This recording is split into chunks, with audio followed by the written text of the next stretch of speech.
Bonjour Bom à tous. dia a todos. Eu agradeço a Deus e a Jesus Je remercie Dieu et Jésus por estar nessa cidade tão bela junto com vocês, pour être dans cette ville si belle avec vous, pela oportunidade de estar aqui falando sobre esse tema. l'occasion d'être ici pour parler de ce thème.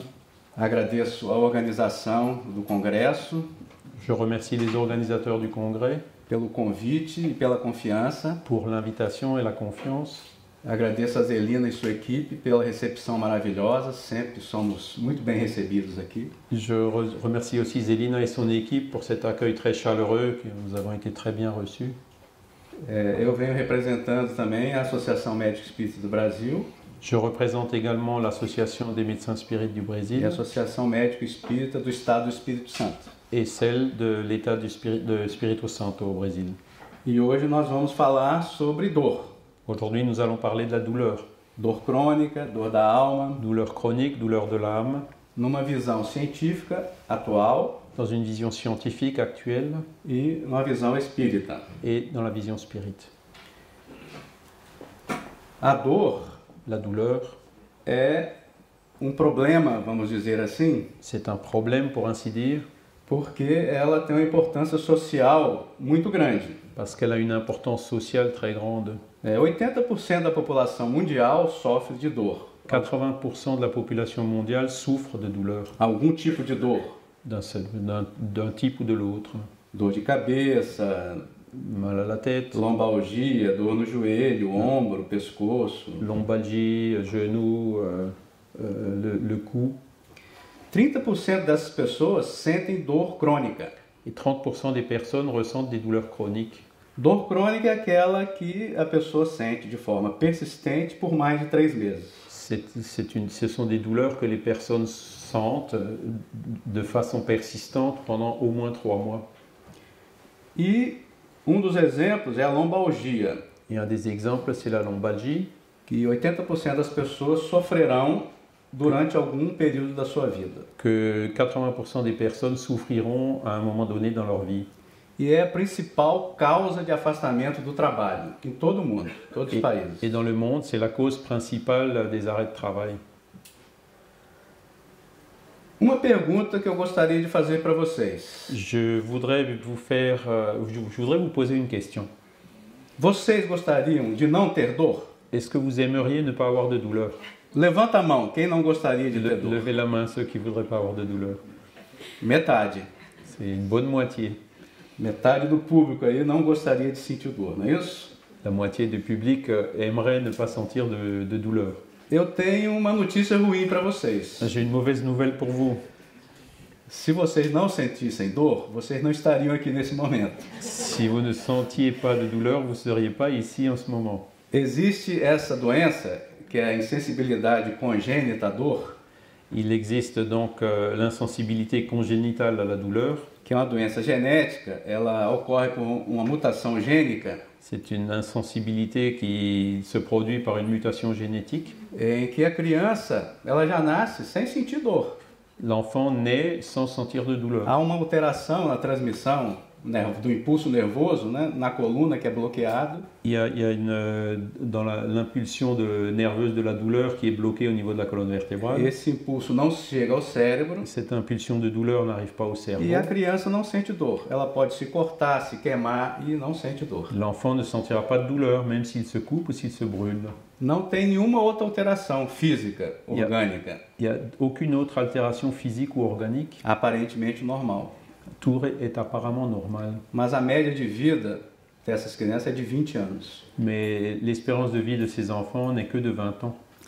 Mostrando então que a dor Et cela montre que la douleur não é uma coisa negativa. n'est pas une chose négative. Ela é altamente importante para a nossa sobrevivência. Elle est extrêmement importante pour notre survie. Ela chama a atenção de que algo não está bem. Elle nous attire l'attention sur quelque chose qui ne va pas bien. E ainda precisamos dela. Et donc nous avons besoin d'elle. Mas a medicina avançou Mais la médecine progresse. bastante. E temos aí uma citação de Platão. Elle progresse beaucoup et donc vous voyez là une citation de Platon. Pode ler? La douleur ne provient pas seulement d'une stimulation périphérique. mais aussi d'une expérience de l'âme qui réside dans le cœur. Bem, muitos anos antes de Cristo já havia esse conceito de dor que é bem atual, né? Que a dor não é só um problema de percepção periférica, de um estímulo periférico. Donc vous voyez que plusieurs siècles avant le Christ, il y avait déjà ce concept que la douleur n'était pas seulement une stimulation périphérique, mas uma experiência do espírito, da alma, que reside no coração, que tem a ver com os sentimentos. mais une expérience de l'esprit ou de l'âme qui réside dans le cœur et dans les sentiments. E aí nós temos momentos históricos, né? Antes da anestesia, o que acontecia, né? Et vous voyez donc ici ce qui se passait avant qu'on invente l'anesthésie. À esquerda, um cirurgião operando o abdômen. À gauche, vous avez le chirurgien qui opère l'abdomen. E à direita, um cirurgião dentista. Et à droite, un dentiste. Você vê que a equipe cirúrgica aí tinha que ter homens bastante fortes. Vous voyez que l'équipe chirurgicale, ça devait être des personnes avec beaucoup de force. Imagine abrir abdômen, uma pessoa sentindo dor. Imaginez donc ouvrir un abdomen, la personne qui sent des douleurs. Esses cirurgiões antigos, ces chirurgiens anciens, eram exímios anatomistas. C'était comment? Anatomistas. Exímios. C'était de très bons anatomistes. Eles sabiam costurar tudo, mas em cadáver. Ils savaient faire des sutures et tout ça, mais sur des cadavres. Mas na pessoa viva, que sangrando, mais sur la personne vivante, avec les saignements, e com dor, era quase impossível. Et avec des douleurs, c'était pratiquement impossible. E havia naquela época conhecimento médico de que a dor era necessária. Et à l'époque, la médecine considérait que la douleur était nécessaire.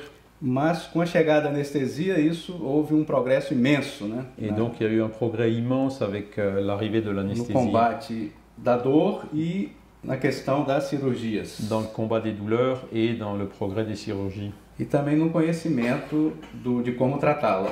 Et dans la connaissance qui a progressé pour comment traiter les cas. Esse é o conceito atual da dor, pela Associação Mundial do Estudo da Dor. Vous voyez ici la conception actuelle de la douleur selon l'Association mondiale d'études de la douleur. Pode ler? O azul? Do meio. O do meio.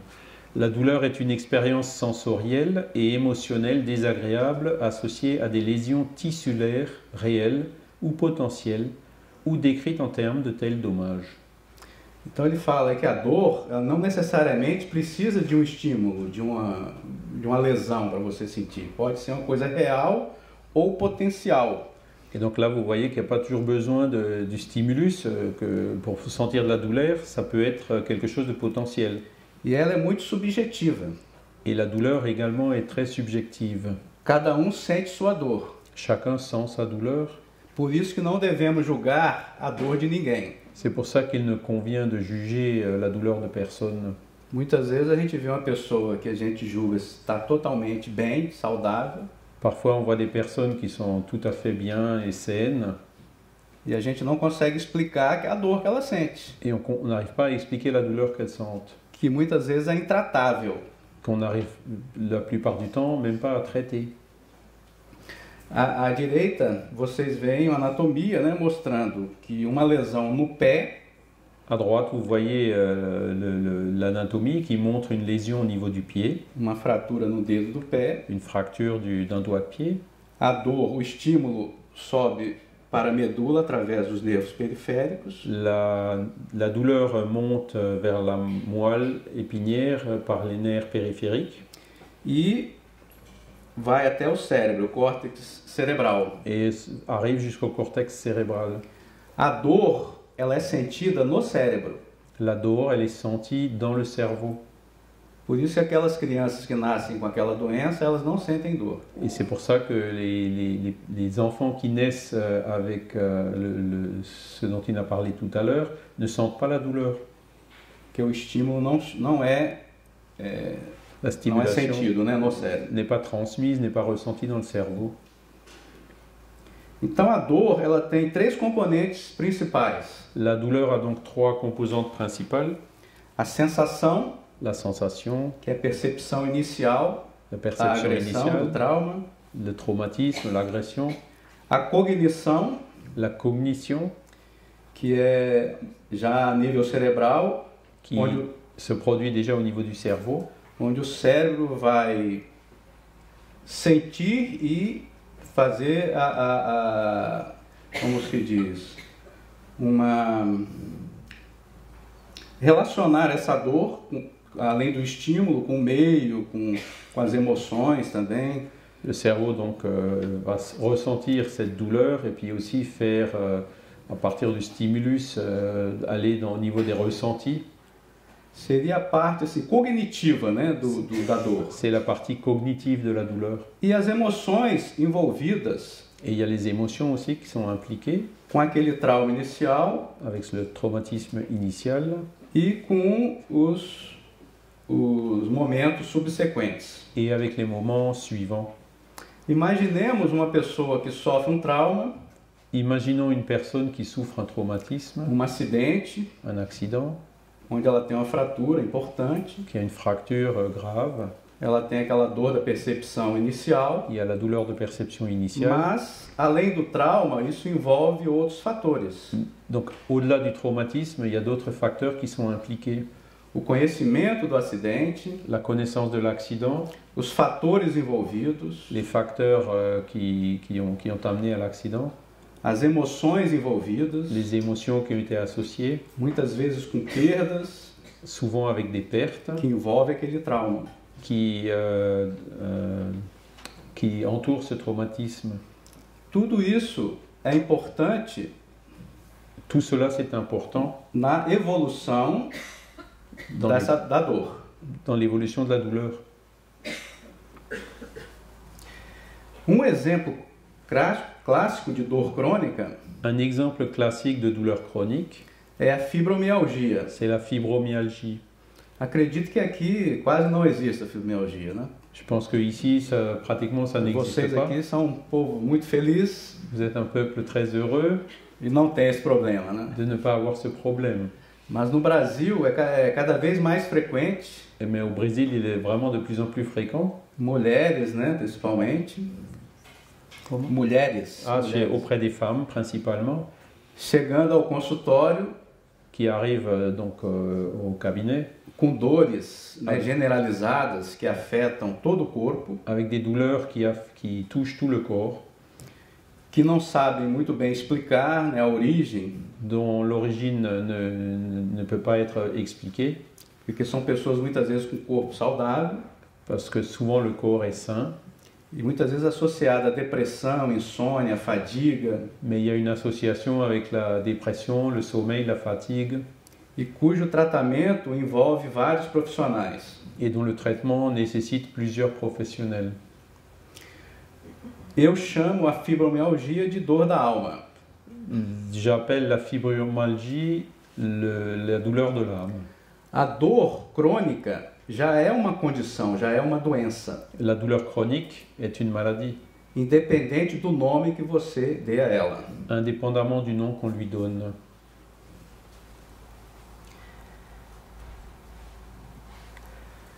Hoje, Aujourd'hui, há vários estudos mostrando a relação do cérebro com a dor crônica.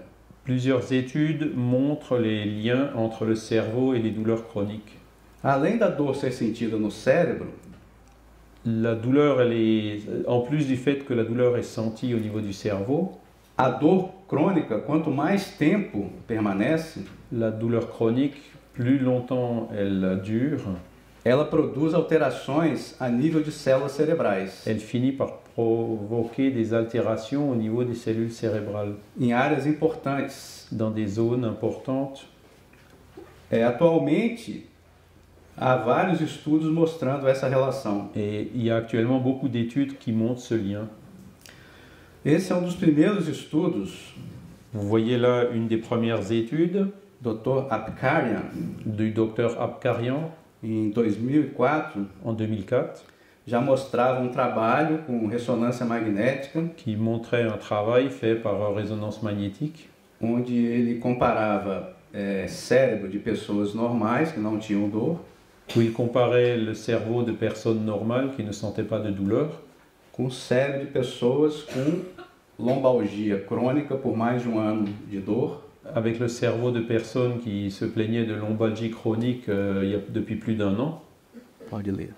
La douleur chronique réduit les capacités cognitives et interfère dans les secteurs du cerveau liés aux évaluations émotionnelles, telles que la prise de décision et le contrôle du comportement social.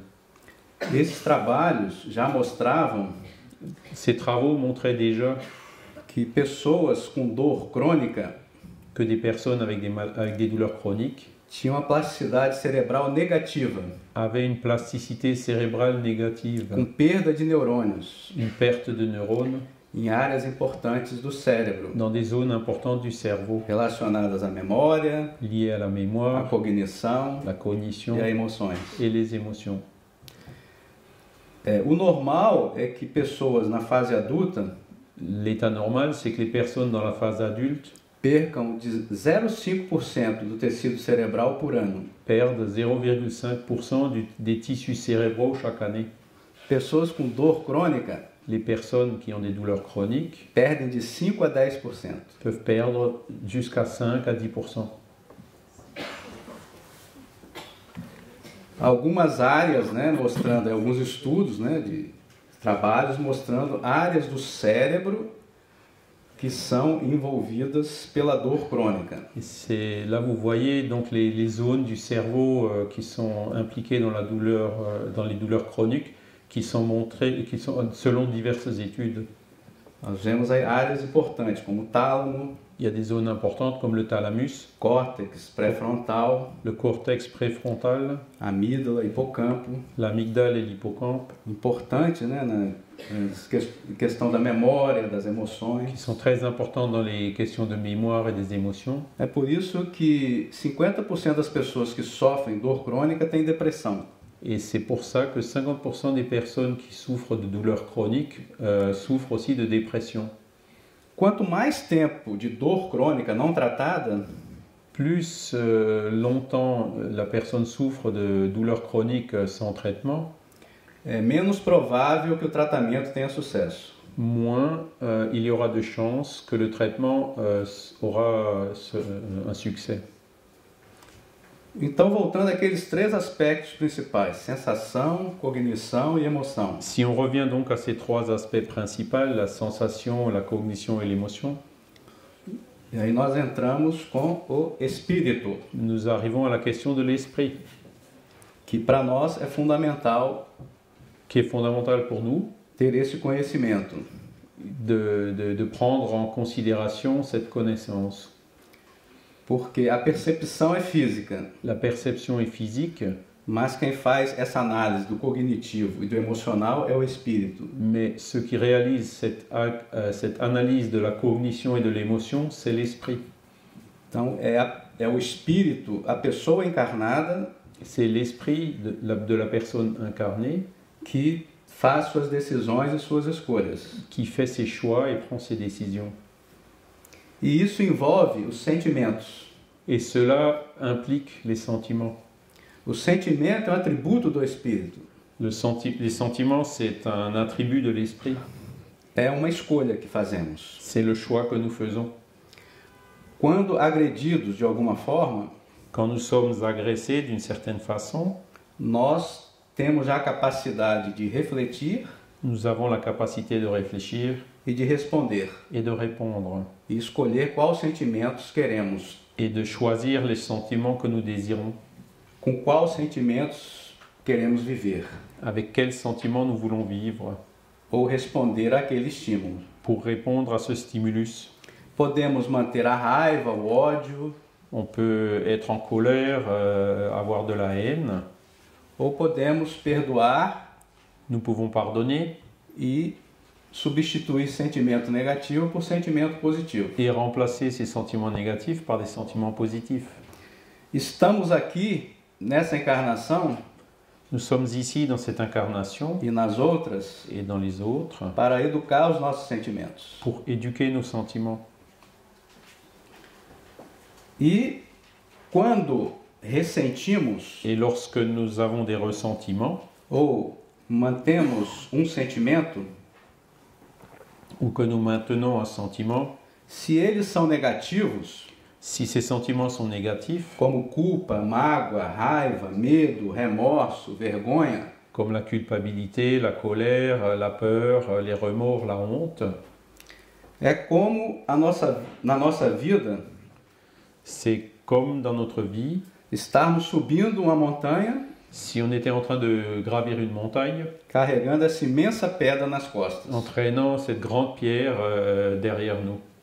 onde a gente não consegue avançar. Donc on n'arrive pas à avancer.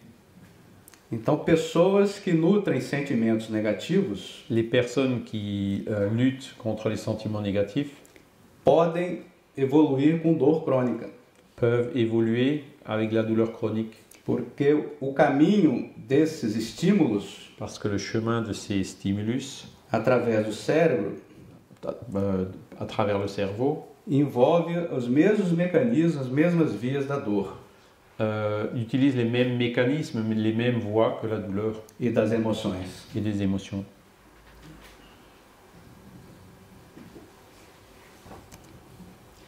Aí esquema, né, Vous voyez ici un schéma da psiconeuroimunologia de la psychoneuroimmunologie mostrando que ressentimento, qui montre qu'un ressentiment, quando mantido, quand on le maintient, ele vai estimular o cérebro il va stimuler le cerveau através da glândula pineal, par la glande pinéale, sistema límbico, le système limbique, o hipotálamo, l'hypothalamus, o sistema nervoso simpático, le système nerveux sympathique, produzindo hormônios como os glicocorticoides, qui va produire des hormones comme les glucocorticoïdes, adrenalina e noradrenalina, l'adrénaline et la noradrénaline, produzindo uma série de alterações qui produisent orgânicas toute une série d'altérations organiques que vão produzir as nossas doenças. qui vont produire nos maladies. Hipertensão, úlcera, diabetes, Hypertension, ulcère, diabète, acidentes vasculares, infartos, les accidents vasculaires, les infarctus, tudo por sentimento negativo mantido. tout ça à cause du maintien d'un sentiment négatif. E através do estímulo do sistema límbico, Et par le système limbique, podendo manter uma dor crônica que já usou esse mesmo sistema on peut ainsi maintenir une douleur chronique qui utilise ce même système por estímulo traumático inicial.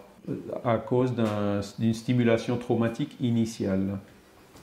Essa é uma hipótese espírita. C'est donc une hypothèse spirit que je vous montre.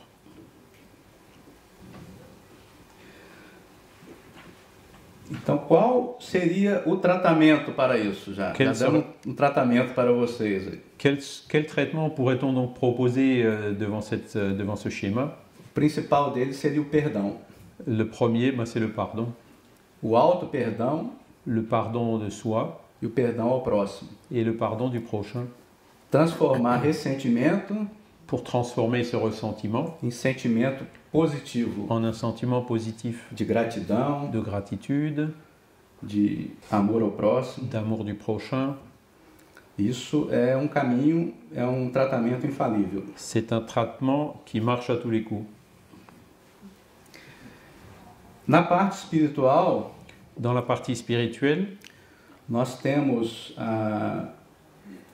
escolhemos aqui mostrar André Luiz, nous vous montrons ici un auteur spirituel qui est André Luiz, que no seu livro Ação e Reação, qui dans son livre Action et Réaction, ele traz muitas explicações sobre a questão da dor, nous apporte énormément d'explications sur la question de la douleur. mostrando que no estágio atual da nossa encarnação, Et montrant donc que dans notre état actuel d'évolution, ainda no mundo de provas e expiações, incarné encore dans un monde d'expiation et d'épreuve, nós necessitamos da dor ainda. nous avons encore besoin de la douleur. E ele traz a dor associada ao sofrimento. Et donc il montre la douleur qui est associée à la souffrance. E ele classifica em 3 tipos de dor. Et il la classe en 3 types de douleurs. A dor expiação, La douleur expiation, que é uma dor que vem de dentro para fora. qui est une douleur qui vient de l'intérieur vers l'extérieur.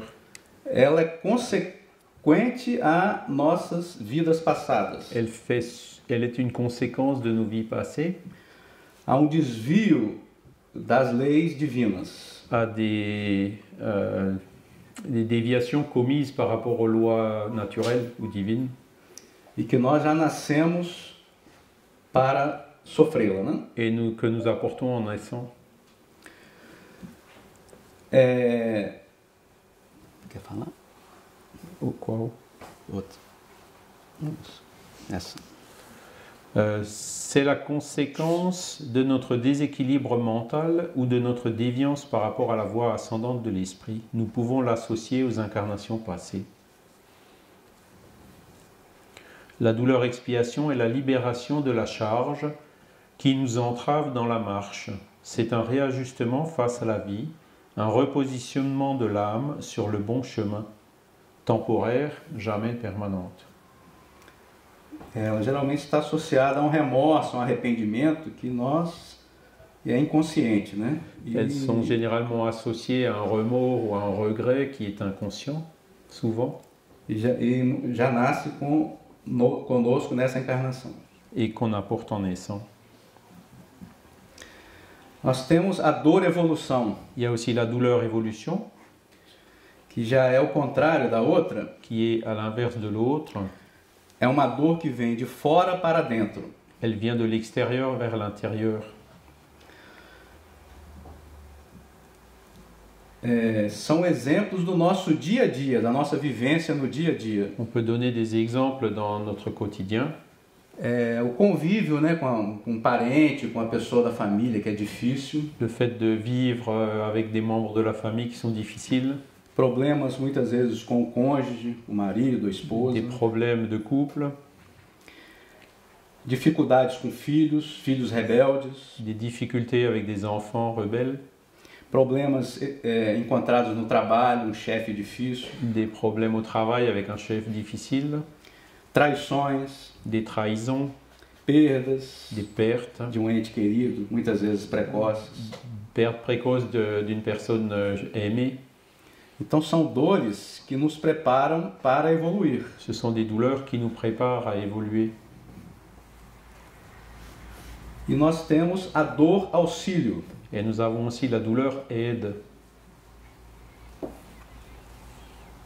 que essa geralmente estão associadas a doenças crônicas prolongadas, qui sont généralement associées à des douleurs chroniques prolongées, que muitas vezes evita-nos qui nous évitent souvent de cair mais ainda na nossa encarnação, de tomber dans notre incarnation, dans des erreurs, nos abismos, né, da criminalidade, dans les abîmes de la criminalité, por exemplo, dos vícios, de différents vices, alcoolismo, l'alcoolisme, outros vícios, d'autres, ou que nos preparam para a desencarnação. ou qui nous préparent à la désincarnation. São as doenças como o infarto, a trombose, Ce sont des douleurs comme l'infarctus, la thrombose, as paralisias, les paralysies, o câncer, le cancer, que constitui por vezes dores auxílio, qui sont parfois des douleurs aides para que a alma se recupere pour que l'âme puisse se régénérer de enganos ocorridos na existência, na atual existência, et de réparer des erreurs commises dans la présente existence, habilitando-nos para reflexões durante aquele adoecimento, qui nous induisent à des réflexions pendant ces maladies que vão nos preparar para o ingresso na vida espiritual. et qui vont nous préparer au retour dans la vie spirituelle. Aqui nós temos nesse livro Viajantes, Vous voyez ici dans ce livre qui s'appelle Les Voyageurs, da doutora Maria Teodora Ribeiro Guimarães, du docteur Maria Teodoro Ribeiro Guimarães, que é uma psiquiatra brasileira, qui est une psychiatre brésilienne, que trabalha com terapias de vivências passadas. qui travaille dans les thérapies de vie passée. Ela tem um trecho nesse livro muito interessante, Il y a un extrait qui est très intéressant dans ce livre, que ela compara-nos o espírito où elle compare l'esprit com um carvão, à du charbon que tem potencialidade a ser diamante, qui potentiellement peut se transformer en diamant. que é a nossa evolução nas reencarnações, né? Et ce qui représente, symbolise notre évolution au long des réincarnations. E ela fala: Et elle nous dit, et quand ce diamant a brillé à travers la douleur ou la bonne volonté dans chaque cœur, l'homme ne se souciera plus autant d'être aimé, mais d'aimer, indépendamment de tout le reste. Il n'y aura plus de peur, de culpabilité, de colère ou de tristesse chez cet homme qui nourrira sa douleur. Votre nouvelle vision du monde et votre joie vous feront penser au tout avant, vous feront penser à tout avant de penser à vous-même.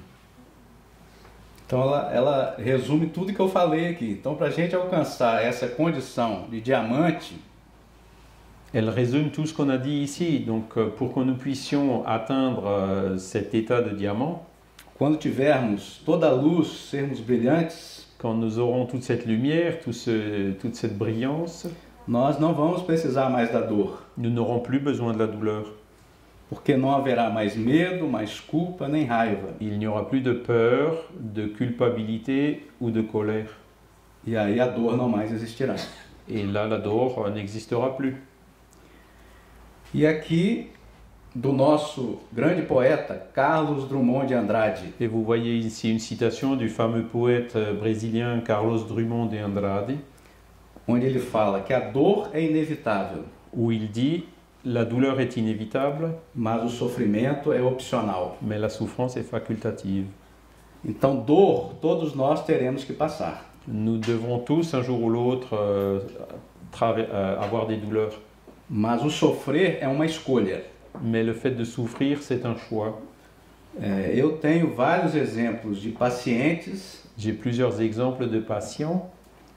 que eu tenho certeza que sofrem muita dor Je suis sûr qu'ils ont d'énormes douleurs, ou sentem muita dor, qu'ils sentent de grosses douleurs, mas não mostram na sua condição de espírito encarnado mais dans leurs conditions d'esprit incarné, elles ne le montrent pas. sofrimento. Elles ne montrent pas de souffrance. Muitas vezes são os pacientes que chegam para nós Ce sont les patients qui souvent arrivent chez nous, alegres, joyeux, mostrando gratidão pela vida qui sont heureux de vivre e pela condição em que estão existindo. et de leur existence. E temos também o contrário. Et il y a aussi l'inverse, Pessoas que a gente avalia como saudáveis des personnes qui sont saines, estão sofrendo uma grande dor mais qui souffrent, e um grande sofrimento. qui ont une grande souffrance, qui souffrent d'une douleur, E muitas vezes que os levam ao suicídio. et qui souvent peut les mener au suicide. Então, é essa mensagem que eu gostaria de passar para vocês. C'est le message que je voulais vous transmettre aujourd'hui. Eu acho que eu estou dentro do tempo, né? Je regarde le temps. E deixo aí para alguma dúvida, as perguntas para depois. Et je vous invite donc, si vous avez des doutes, à écrire vos questions. Deixo aqui essa propaganda aí do nosso Congresso Espírita Brasileiro, que é o MEDNESP 2019. Je vous montre ici l'affiche du prochain congrès de médecins spirites au Brésil, qui aura lieu à Teresina, Vai ser realizado em Teresina, no Piauí, au Piauí en 2019, de 19 a 22 de junho de 2019. du 18 au 22 juin Onde 2019. esperamos ter mais de 2.000 pessoas Il devrait y avoir plus de 2000 participants, e que é o maior congresso de medicina e espiritualidade do mundo. et c'est le plus grand congrès de médecine et spiritualité du monde. E vocês todos estão convidados. Et vous y êtes tous chaleureusement invités. Meu e-mail, novamente, se quiserem perguntar alguma coisa, sugerir, vocês copiem, podem encaminhar que eu respondo. Vous voyez ici mon email aussi, vous pouvez m'écrire, poser des questions, je vous répondrai.